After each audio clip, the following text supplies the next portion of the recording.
welcome to today's podcast. My name is Helen Tovey, I'm editor of Family Tree, and with me is Nathan Ward. Hello there. Hi Nathan. So how's things going? Not too bad, thank you. Full of the busyness as per usual.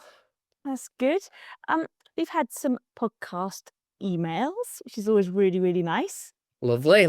Well, there's somebody who flips something that you tend to find a bit confusing. And to be honest, I find it really confusing too. They flip it on the head and use it, say it's actually a strength. It's that, your strength is your weakness thing. So, you have all your David Hearns. And I do agree with you, unless you were right in the thick of that bit of research, it's really easy to lose track of which generation you're looking at. So for me, when I have these runs of people all call the same name, which tend to be men, because women conveniently actually change their name each generation, which helps me kind of keep track of them. But so the men who having these runs of names, and even in the file names when I download censuses and stuff like that, I'll say Thomas Jones, born 1860 or whatever. So to give me a clue, like which generation one I'm talking about. Anyway, she said that it's Debbie. So thanks, Debbie, for making us think about it from this point of view. Debbie says, Nathan, don't panic, don't feel confused about all these generations being named the same generation after generation, because actually that kind of those strong naming patterns, they can be really helpful to help you feel confident that you are with the right family. So I like that positive spin. Yeah, I guess that is a good way to look at it. Yeah, I've definitely, particularly on this side, I can't remember I think it's David and then Julia and Elizabeth get repeated quite a lot. So yeah, it is good to see that people do follow that tradition and keep it going. But it's just like you say, when you're lost in the nitty gritty in it, and Ancestry's throwing like it's dirty hints at you, and you're like, oh yeah, this is David, and then you're like, which David is this again? So unless I'm totally on it with the actual dating times, then it is confusing. But yeah, for the general strengthening of your tree, it is good. Mm. So I just thought it's nice. Thank you for the help, Debbie. Oh, it's a good tip. It's good. It's good. It's positive. It's not negative, and I like that. Yeah, I definitely think more brains the merrier when it comes to doing family history. Somebody having that fresh take on things. Definitely. You did a bit of a novel thing with your run recently. Do you want to talk about your run? Because you do a lot of running, don't you? But this was a run with a difference, a very important one, really. Yeah, I mean, we joked about it a while ago, back when we were talking to Jude, about becoming like a running genealogist, and like I've got lots of, again, this whole thing about me having everybody in the local area.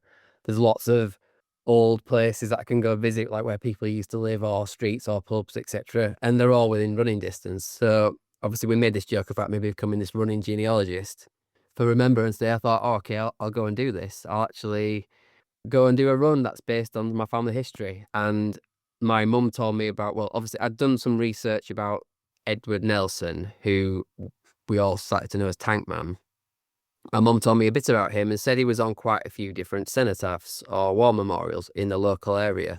And she wasn't quite sure exactly how many, but at least 2. So I thought, I'll plot a route and I'll go visit them all. And hopefully he will be on them all. And then I can, my way of sort of thinking and commemorating it.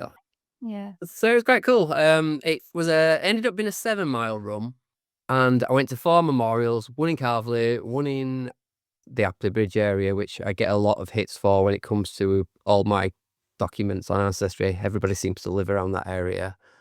Then another one in Rodley, and then one in Farsley, although that was in like a bit of a limbo area, and I've never ever been to that one before, so that's quite a mystery. As it was, he was on 2 of them. The first one, he was just called E. Nelson, and that was on the Carver Cenotaph. And then on the on the Green Gates one, he was down as Edward Nelson. And I don't know why, but I found that really touching. Like, he got his full name as opposed to just his initial. That whole cenotaph was really nice. It was in this sort of walled garden, and it was really well maintained and looked after. It was showing a lot of respect. I'm not saying the other ones didn't, but this one just really sort of struck me at how grand it was. And then for him to be named with his first name and his surname, it just felt really, I don't know why personal, but it felt a bit more real. He's like, this guy's a real person. I think that's the whole thing. And like, my big takeaway from the entire run was, the run was incidental. It's the least I can do. It's a nice way for me to get into my family history. But it made me look at this person that was just a name and a number on my family tree and on a couple of documents, it made me realize that this was a real person. And, Mm, he was it was less than half my age when he died, and he hadn't, you know, experienced mm, life. So it really made me feel this guy as a person. And I think, again, seeing his name actually saying Edward, it's like, oh my God, this is a boy that's just died in the tank. mm, So it just gave me a bit more respect and context. And just taking that time, really, isn't it? Just to reflect. yeah, reflect, that's a very good word. Yeah, it was that, because day to day, I'll be honest, I don't reflect. I'm very much motoring on with life, as everybody is. Mm, And even when you're doing your family tree, unless you really get absorbed in one person's story, they can just be facts and figures. And as I said on the video, I've never experienced war and never want to experience war. So I don't know what it felt like, but just a chance to sit and think about that for a little bit. It's heartbreaking, and also, it's quite stirring as well that they were willing to do that for the country. mm. Yeah. So if anybody wants to watch Nathan's video, then if you head over to our Facebook page, then you'll find it on there or on other social media streams. Or if you get stuck, just email me at helen.t@family-tree.co.uk and I can send you the link like to find it, because I'm terrible at finding things on social media. Nathan knows that. I'm always having to ask him where things are when I can't find a post. But what I found really interesting as well about your memorials that you visited, Nathan, is a couple of them look like they were contemporary, so probably erected in the 1920s, within just a few years of the war, when there was that massive memorial kind of building, almost like a building program, because there was so much heartbreak and mourning, and a lot of building went up. But then subsequently, people have continued to honour and erect new memorials in the intervening years and decades. One of the memorials you went to looked really modern. So, did you have any clues about that one? What one was that one? It's like cream stone, not Portland stone rectangles that we're used to in Commonwealth war graves. It was much more kind of rural looking, quite rough hewn, I think. There were two. There was one that was the Rodley one, which, because the first two are statues, Mm, we call cenotaphs. I know mm, we've had this conversation before. Anyway, mm, but the third one was like granite or marble, and the names had been etched in, and it was like black with gold writing. So it looked very new. Like, I think it mm, was redone quite recent, not quite recently, but in sort of last 20, 30 years as a memorial garden. So that was like two big slabs of wood with, not wood, sorry, of marble with the names on, and then various sort of, again, stone around it. mm, And then the last one, which I've lived quite close to this one, didn't know where it was. I've never been on half these roads to get to this one. It was really tucked away down. I have to go like down a dirt track, around a field, past this really randomly built kids play area, and then you go down through this little wood, and it was literally just two pieces of stone with then two pieces of stone either side to act as chairs. It felt really rustic and old, and mm, mm, quite liked it because it was such a contrast to the other ones. But it mm. was, I know it wasn't the point of the run, but it was very interesting to see the different styles of memorial.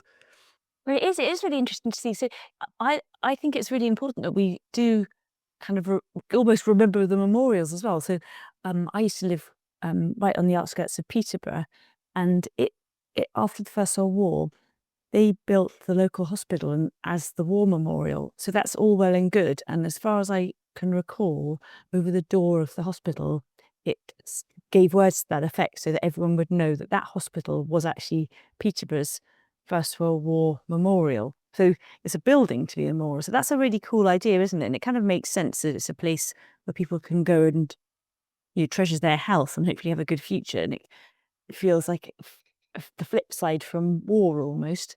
But then the kind of danger with that is, however many years ago, about maybe very roughly 15 years ago, Peterborough needed a new hospital. And I think in the meantime, it had had additions to the old hospital and everything else as well. There'd been like 1960s, 50s, whatever developments.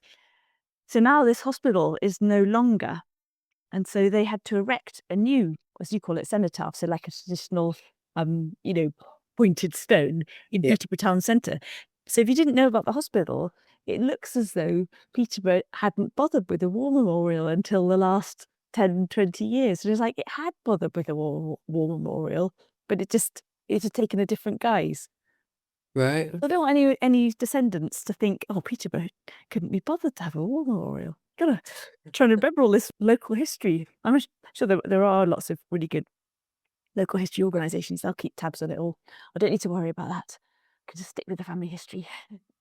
I think it's good though, isn't it, just to have anything there. The Mm. Rodley one, although it was more modern, it was quite nice to see. It felt like it was a memorial garden. They had a bench, like a metal cast iron bench next to it that had poppies integrated into the metal. So Mm. it was totally black and then with a few red poppies, but metal ones. And then even the run up to it, there's like I don't know, like an electric substation that's not very sightly. And they've put a Mm. fence around that and then they've meshed it all with poppies that are there all the time, metal poppies. So it's just good that they actually have put some money into keeping these memories alive because obviously things can just get a little bit lost and a little bit neglected. So I don't know when they did that. But yeah, the Farsley one was fascinating. It literally felt like I was at Stonehenge. It was just this Mm. big slab of stone that had been carved into. Mm. Yeah, monumental. Like it's saying in stone, isn't it? Yeah, Evident. it's a monolith. It's just there. But yeah, a very random location though. It was in between two villages down this dirt track.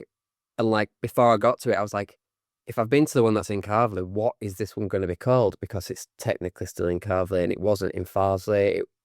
It's just a Mm. weird location. I still don't understand the geography and the why it was put Mm. there. Maybe that's a mystery that I can like waste my time searching. Yeah, you would be able to, wouldn't you? Like local newspaper reports and local council reports, they will all have people debating where's a good location and Yeah. where wasn't the funding for it, all that sort of thing. Yeah, it just makes you wonder, like, was the plans to build loads of houses around there, and it was going to be a new village or a new hub, or the village was going to expand in that direction, and then for whatever reason, it didn't do. So it was Mm. just this random slab in between two villages in a field. But equally, it kind of adds to the mystique because you have to go through this little like foresty bit, and I'm like Mm. literally walking through this, going, I might not come out alive here. I don't know where I am. And Mm. it's just there. It felt a little bit like Chronicles of Narnia. It had that sort of woodland vibe. Mm. Mm. Yeah, those sort of surprise journeys or surprise when you come across things by surprise. So Diane Lindsay wrote about this in Family Tree just recently. I think whether it would be the November issue, maybe the December issue, and she was just reminiscing, nothing to do with war memorials.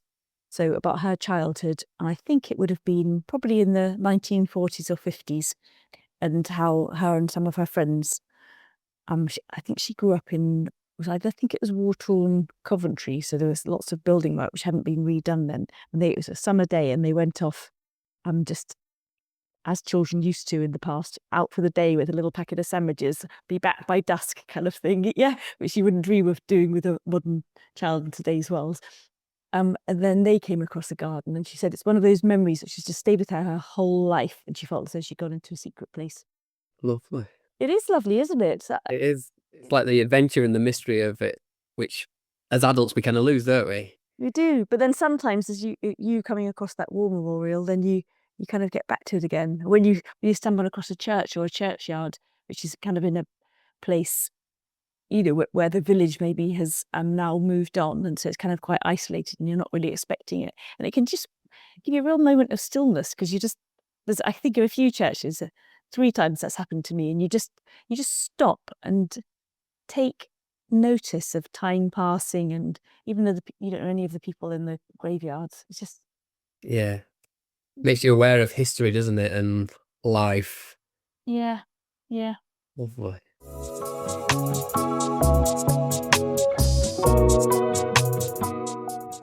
We've been having a busy time on the old work front recently, haven't we, Nathan? We've had so many good talks, it's untrue. So we've had Nathan's run, so we'll point you to that if you'd like to watch that, because it's a poignant and useful, um and it's a good watch. It's only a few minutes long, isn't it? And also I think it shows I loved it because it was just ordinary England. It's a little bit looks like it's rained recently, doesn't it? I was very lucky. It literally looked like it was about to really, really chuck it down. So I was, yeah, terrified I was going to get soaking wet. I'm not sure it's very interesting. If you want to see a man struggle running up a hill, maybe it's for you. Yes, I think it is interesting. And another thing which is free to watch and very, very good is Jen Baldwin, who's the research specialist at Find My Past. She gave a talk very recently, which you've recorded. It's available on the Family Tree YouTube channel, free to watch. And it's about researching your First World War ancestors.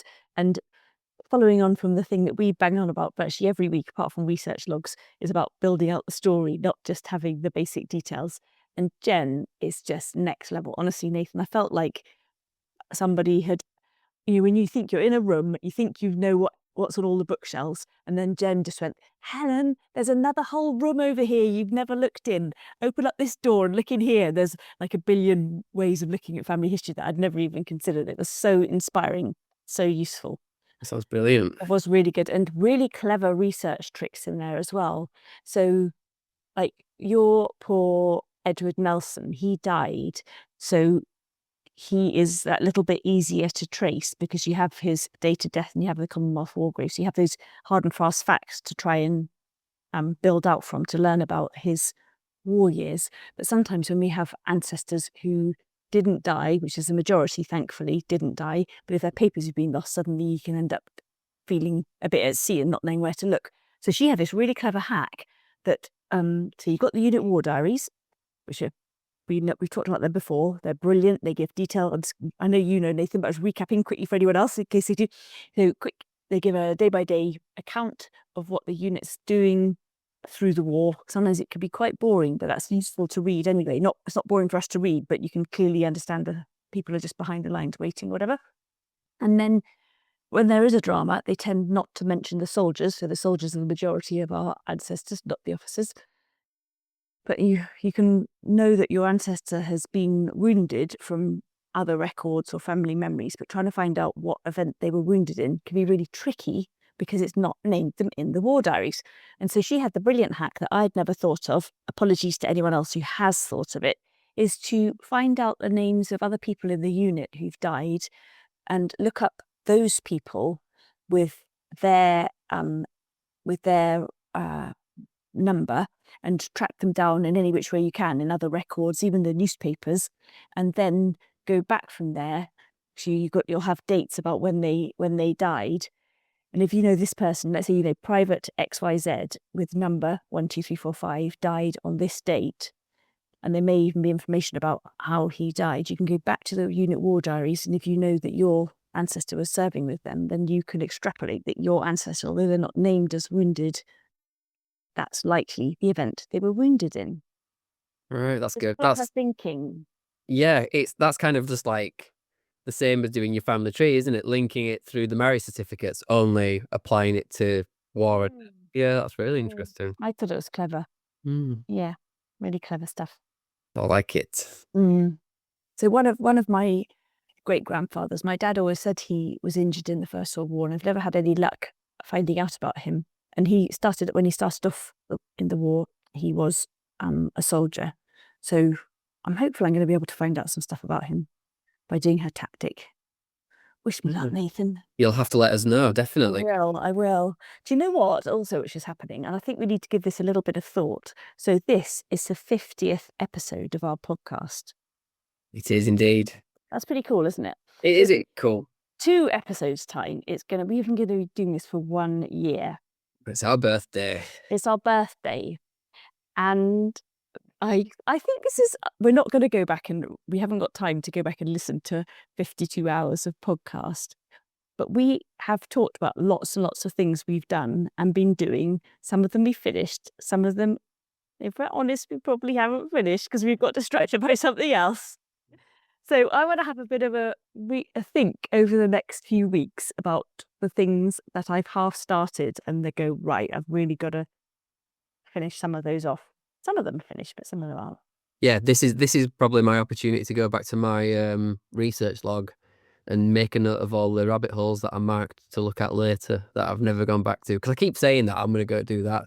I think for episode 52, that's probably a good one to reflect on.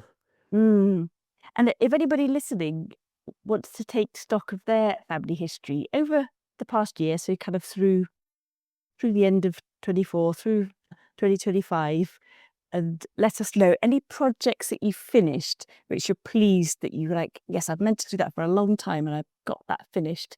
So anything like that you've accomplished, if you've got anything that you're halfway through, still pleased that you're plugging away at it and keeping persevering, yeah, just let us know how you're getting on, because we'd find that encouraging that we're not the only ones with a big pile of rabbit holes that we want to research and another big pile of rabbit holes that we're halfway immersed in. Definitely. It's so dizzying, isn't it, when you let it get to you? When you think about everything. Mm, I'm there. mm, mm. And partly it doesn't particularly matter, does it? Like every single time you do family history, you learn something, don't you? Well, I do anyway. I literally, even if Yeah, it's relearning something and go, oh, silly me, I forgot that. you do. You're learning things, and like I feel like I'm growing as a human being. Like I keep saying this, I'm not very good on the history aspect of life. I'm very much my life is very immersed in pop culture. So I quite like the fact that I'm growing in that way, and Mm, maybe I shouldn't be reflective now. Maybe I should wait for 52. But mm, it's just nice to like think, okay, I am thinking about history. I'm thinking about people. I'm not thinking about quirky film quotes all the time. mm. It's growth. They're important too. Always. I mean, the number of film quotes I put in these podcasts that you never ever notice is unbelievable. I'm a bit of a cultural desert with lots of things. Yes. Because so some people, you read those like desert island discs, and we've had articles in the magazine before. So this is a guy called Keith Gregson, lives in Sunderland. He's an amazing folk musician, and he wrote an article about basically leaving a legacy for your descendants through a bunch of songs. They'd be like choosing 20 songs and going, "This is me. These songs sum up me, like my vibe, what I'm into, my era I lived through." Yeah. Yeah, that sounds really Family cool. songs. It's really cool, isn't it? It was quite a few years ago. It was before you got into family history, Nathan. So I might dig it out for you. It's very good. Well, basically, I've told you what you need to do. You need to do what I've just said. Draw up a list of 20 songs. I like that. Yeah. Yeah. It's 'cause it seems a little bit self-indulgent as well, which, occasionally we should allow ourselves to do, I guess. But that's the thing. Partly, it might seem a bit self-indulgent, but imagine if your grandpa had done that for you. You would just love to listen to his list of 20 songs, wouldn't you? Yeah, maybe. I think you would, even if you might not like the music, but because they meant something to him, and they would inevitably be a time capsule, wouldn't they, reflecting lots of different eras. Yeah, That's definitely. his soundscape. That's what makes his heart sing when it comes on the radio or they're playing it down the pub or whatever. Yeah, Yeah. No, that's a lovely idea. it is a lovely idea, isn't it? Yeah. I mean, I've probably mentioned this before. I had a very good relationship with my nana, and a lot of songs that I listen to, I associate with her and very particular times in my childhood. And like, Mm. it's really daft, but I remember she was like listening to like Terry Wogan on Radio 2 and played Carly Simon's You're So Vain. And I hear that song and I can taste spam sandwiches that my nana had made me. So anytime that song comes on, I'm like, I love the song. I don't care about the lyrics, what they're on about, but it just reminds me of her and eating like ham sandwiches. So Yeah, yeah. it's You've just already started your list of 20. Would it make the cut? well, that's her song, isn't it? That's not who I am, but Mm. it's nice. And like the other day, I was with my mum and we had a game of cards. And again, we always used to play cards every Sunday. We'd go to my nana's house and we have a big family meal. Everybody would have lots of food. The adults would have a little bit too much to drink, and we play cards, and everybody would get giddy and silly. And my nana always wanted to listen to Lionel Richie. And so I was playing cards with my mum this last week, and she was like, "Oh, we're playing gin rummy. We better listen to some Lionel Richie." And it was just that nice family association that's Mm. what we used to do. I just loved stuff like that. Yeah, it does sound really lovely. You're gonna have to inflict it on your boys as well. Oh yeah, they already know. Oh, okay, that's good. That's really good. That's really, really good. Yeah, so my list of 20 might be a list of 10, that's all, because I am such a rubbish. Because you only know 10 songs. Probably, well, I'll have maybe that could be a project for week 52. I can come up with 10 songs to sum up with my life. Yeah, good challenge. Yes, I'm not going to do that. I'm not gonna set myself any more things. What I need to do is work out what I want to prioritize and finish off. between now and the end of the year. Yes, that's a good thing, isn't it? I think personally, I don't know if we're getting to this now, but I'm talking about it. I've got too involved in people. I haven't got too involved in people. I've got involved in particular people, and now I can feel the itch for just some quick, fast research and getting back a few generations again. I want to move away from stories and then just get back. But I know that as soon as I get back on one person, I'll find somebody and there'll be a story. So who am I kidding? But I just feel I want to make my tree go further back. At the moment, it's static, but I'm Mhm. getting a lot more details and texture about 2 or 3 particular people, Mm. which is great. And I know it's good, etc. But I feel like my tree hasn't moved. Mm. I have to say, I do agree with you. Like I love all the context stuff. I love all the story stuff. Maybe it's like whatever you're doing, you go, oh, this is the best bit of family history. Because when I'm doing that, I'm like, "Ah, this is the best bit of family history, all the stories and the context." But then when you are in a kind of tree building phase and you're rushing around gathering new people and you're having to think so hard about whether they are definitely the correct people, and when you can't find them, you're having to think so hard about how you're going to try and find whoever it is, the next generation or the siblings or all the bits, um, then that's a very addictive feeling, isn't it? That hunting feeling, hunting. It is, and the last time I did that, I pretty much had a clear path. Mm, Everybody led on to everyone else very easily, so it mm, just felt like really easy wins. And all the people that I was going through, I wasn't finding any strange documents or rabbit holes to distract me. So mm, it all felt very straightforward, which was a novelty in itself, but actually quite enjoyable. It's like, oh, look at this progress I'm making. This is brilliant. And yeah, I know it's not always going to be like that, but it felt good. mm. It is. It does feel good. With the people I'm working on, I'd made up this grand story that I found a GI bride being a distant relation via a DNA match or whatever, and then I just can't build the family tree back. And I think, oh, I think I've got it wrong. I need to. So as soon as I found her, she was born in England, but I think actually her family went out to America. I think that's what happened. And so I'm not looking at a GI bride. I'm looking at a child who's born in England, who went out to America, who would have felt American, who married an American soldier. So I think I might have to dismantle that story. The Right. story's all very well and good, but it was stopping my research because I kept struggling around in England trying to find the family. I think I've hopped back to England too quickly. I need to go back to America, try and find these people. So how would you start that process then if you Start from where I know where they are in America, and then just do the what we should always do.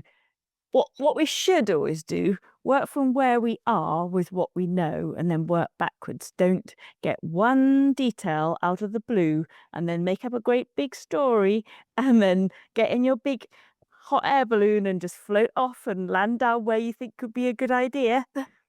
That's a really bad research strategy. It sounds like fun though. Imagine the adventures you could have. Yes, I do have adventures, but it's also a complete waste of time and very naughty. So I love it. yeah. Ooh, yeah, one day I'll learn.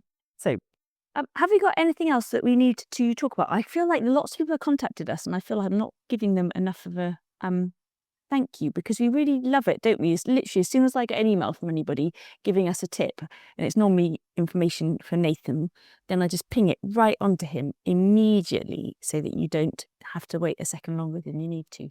Yeah, we've had a few. Obviously, a bit of banter on social media about lots of things as well. Mm. I think we're all good. I think we just need to psych ourselves up for having actually accomplished a whole year of Family Tree Talk podcast. Make a clear list. It was going to be a bit of a confessional, isn't it, Nathan, of what we mean to be getting on with, What we haven't done what yet. we haven't done, what we've started but haven't finished. Oh boy. It's going to be a bit bad. The I episode. mean, not the whole list. We're just going to have a few chosen projects. Yeah, I mean, we don't have that long in the podcast episode, do we? It'd be like twice as long as normal. Yes. Identify them and crack on with them. Yeah. I'll tell you, I have got one little project that I do want to sneak one little new project in under the radar. And it's for my little grandson, who, of course, is completely adorable. But his favourite question, or one of his favourite questions at the moment, is like, were they little? Were you little? And he just loves the idea that his mum was once little like him, or his dad was once little like him, like the idea that Nana or Grandpa were once little, that's really stretching it. That makes his whole head explode. The idea that we were once little. We're just too old to be conceivably ever having been little. But I thought it'd be really good to make him a little board book with lots of ancestor pictures in, of ancestors as little people, and pictures I've got of them as babies and kids. I can give him, that'd be a family history book for him, wouldn't it? Yeah. Quite a good guessing game for the entire family. Who is this child? Yes, maybe that's what I need to do. Not include their names in the thing, but have an index at the back, because to not include their names at all would just be very frustrating. It would. Yes, that would be bad Frowned upon. and much frowned upon. But I think it would be a really lovely little book. Yeah, that sounds really cute. And because I love talking to him and he lives quite far away, then I thought I could, this is getting a bit ambitious now. I might ask you to help me with this, Nathan. So I could make little audio recordings of me going, this is your great great granny, or a little anecdote about her. Record it as an audio, and then his mum can point her phone at the QR code and it will tell him little stories about their ancestors. Does that sound good? It does sound good. It sounds fancy. And I don't know, just thinking about my kids, I debate their attention span, whether they'd actually listen. Yeah, I'm going to try it out. It's a cute idea. It might work, yeah. Can but try. I will try. I'm going to change this a bit slightly. I'm going to try and jump onto the last day or two of this Find My Past free records. Because I think I said to you before, I've got Benjamin, somebody or other. I'm going to say Ward, because that's my surname. Benjamin Ward, who might have been in the RAF. So I've been too tight to actually pay any money to find out the facts on this. So that's going to be... You do that. So just to fill in, so by the time the podcast goes out, the free military records of Find My Past are finished, because we have to record this a couple of days before, not long before, but because Nathan has to add the beautiful music at the start and the end, and we have lots of work to do, and we have bosses who suddenly tell us to do something we're not expecting, so we have to plan a little bit ahead. So the free records will have finished, but do keep an eye out, because all of the big data companies, when it comes to anniversary events, maybe around the end of the year, Christmas and New Year, they'll sometimes give free records across their whole range of records. Sometimes it's just to a chosen subset, like obviously for the remembrance period of time, military records is a natural good fit. So do keep an eye out, particularly if you don't want to subscribe, which is completely understandable, to more than one website. Then finding out what the other websites are doing is good. And I know I give it a plug every single week, but it is useful to sign up to on our Family Tree e-newsletter, which if you go to www.family-tree.co.uk/newsletter-sign-up, then we do tell people about things like this. So there's major free records, and again on social media, that's another good place to get information like that. I'm impressed you rattled off that address then. It's only taken me 50 episodes. I mean, you've got it tattooed to your arm now anyway. I have. That's always going to make it easier. Yes, we're not allowed to move it anywhere else on the website. And if it gets a new URL, I'll be stymied, won't I? Yeah.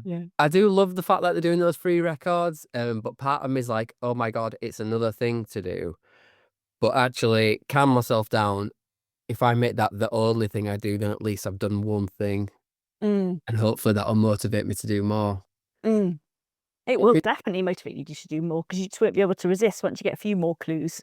It's like rabbit in the headlights or deer in the headlights thing, isn't it? There's so much to do, you don't know where to start. But if you just do one thing, it'll push you on. And I feel like it would be daft of me not to use this opportunity to find out about this RAF record, because I'm so keen to have a pilot or somebody who's worked on planes or anything like that. I'll be annoyed with myself if I don't, so... I think you've got to do that. We'll find out next time how you got on. That's my homework. Okay. Thanks for listening then, and we'll see you all next time.